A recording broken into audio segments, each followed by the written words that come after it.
বন্ধুরা, নিম্নচাপের কারণে বৃষ্টির সম্ভাবনা রয়েছে আজকের দিনেও।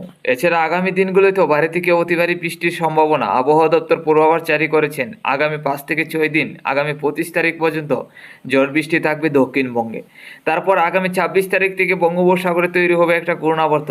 এই যে দেখুন নিম্নচাপ আন্দামান দ্বীপপুঞ্জের দিকে, এই নিম্নচাপ থেকে বঙ্গোপসাগরে একটা ঘূর্ণাবর্ত তৈরি হবে। এই ঘূর্ণাবর্তটা পূর্বের উপকূল থেকে পশ্চিমের উপকূলের দিকে অগ্রসর হবে, তারপর দক্ষিণবঙ্গের দুই বাংলা জুড়ে প্রবেশ করতে পারে। দুই বাংলা জুড়ে এই ঘূর্ণিঝড়ের কারণে ভারী থেকে অতি ভারী বৃষ্টি হতে পারে। দমকা ঝোড়ো হাওয়া থাকতে পারে প্রায় 150 কিলোমিটারের কাছাকাছি। এই দমকা ঝোড়ো হাওয়ার সাথে ঝড় বৃষ্টি হবে বলে আবহাওয়া দপ্তর মনে করছেন। আগামী দিনে এই ঘূর্ণাবর্ত তৈরি হলে 26 তারিখ থেকে 30 তারিখ থেকে 31 তারিখের মধ্যে এই ঘূর্ণিঝড় ল্যান্ডফল করতে পারে। আর এই ঘূর্ণিঝড়ের নাম হতে পারে ঘূর্ণিঝড় শক্তি। আগামী দিনে ঘূর্ণিঝড়ের কি আপডেট আছে তাও আমরা দেখে নিচ্ছি। প্রথমে দেখে নিচ্ছি বৃষ্টির কি সম্ভাবনা আজকের দিন থেকে আগামী 25 তারিখ পর্যন্ত কোন কোন জেলায় কী পরিমাণ বৃষ্টি হতে পারে।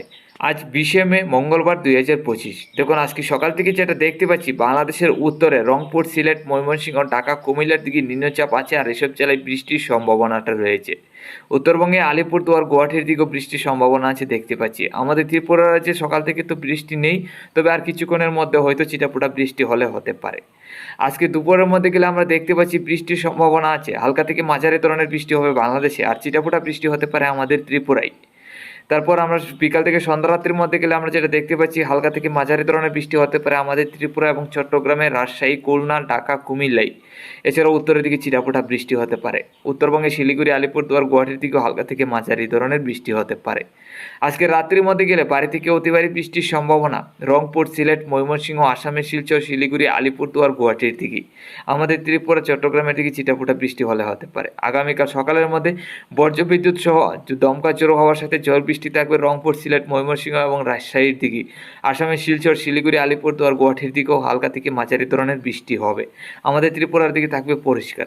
দুপুরের মধ্যে গেলে হালকা পাতলা ছিটাফোঁটা বৃষ্টি হতে পারে আমাদের ত্রিপুরায়। এছাড়া মাঝারি থেকে ভারী বৃষ্টি হতে পারে চট্টগ্রামে, চিটাগাং, মহেশখালীর দিকে।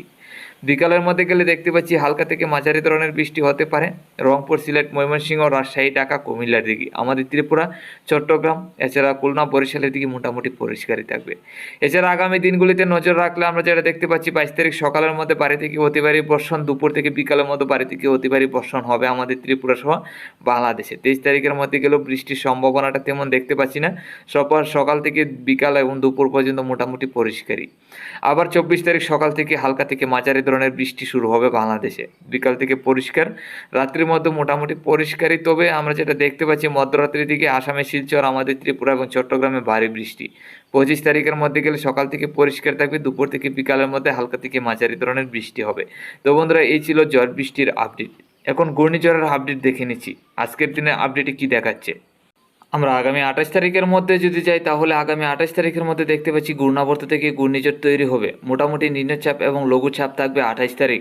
এই ঘূর্ণাবর্তটা থাকবে বাংলাদেশের দক্ষিণের সাইড নিয়ে বঙ্গোপসাগরে একদম উত্তরের দিকে। আগামী 30 তারিখের মধ্যে গেলে ঘূর্ণাবর্তটা ল্যান্ডফল করবে কলকাতার উপর। কলকাতার দিঘির পাড় নিয়ে এই ঘূর্ণিঝড়টা ল্যান্ডফল করতে পারে। ঘূর্ণাবর্ত না, মোটামুটি ঘূর্ণিঝড় তৈরি হয়ে যাবে আমরা যেটা দেখতে পাচ্ছি। 80 থেকে 90 কিলোমিটার কাছাকাছি থাকবে 30 তারিখ। আর এই গতিবেগ নিয়ে 30 তারিখ থেকে 31 তারিখ, 1 তারিখ, 2 তারিখ পর্যন্ত এই ঘূর্ণিঝড়ের প্রভাব কলকাতায় থাকবে। কলকাতার বিশেষ করে পশ্চিমবঙ্গের জেলাগুলির মধ্যে এই ঘূর্ণিঝড়ের প্রভাব পড়তে পারে। বাংলাদেশের মধ্যে নিম্নচাপ থাকবে এবং আমাদের ত্রিপুরা রাজ্যেও ঘূর্ণিঝড়ের কোনো প্রভাব পড়বে না। মোটামুটি গতিবেগ 40-50-এর কাছাকাছি থাকবে জোর হওয়া ত্রিপুরা, বাংলাদেশে। আর কলকাতায় থাকবে 80 থেকে 90 বা 120 কিলোমিটারের কাছাকাছি।